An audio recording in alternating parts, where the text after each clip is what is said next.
η συμμορία που βλέπετε και κινείται αυτή τη στιγμή από τα κανάλια που τροφοδοτούν όλη αυτή την παρανομία, την τεράστια, τη γενοκτονία σε επίπεδο, στο πιο υψηλό επίπεδο διακυβέρνησης της χώρας, με έναν πλανήτη που κοιτάει, όλα αυτά σε μία νύχτα θα μαζευτούν.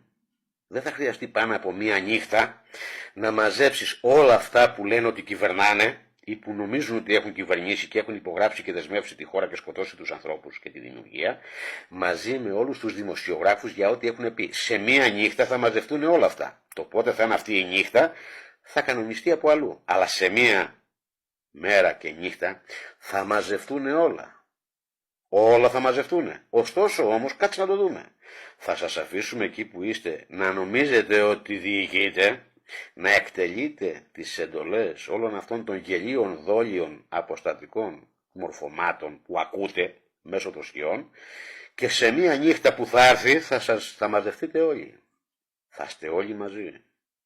Δεν θα μείνει κανένας έξω. Για ό,τι έχετε πράξει, για ό,τι έχετε παράξει. Οι δημοσιογράφοι στην πολιτική εξουσία, στη δικαστική εξουσία και όπου σε όποιο πόστο του δημοσίου νομίζετε θα γλιτώσετε.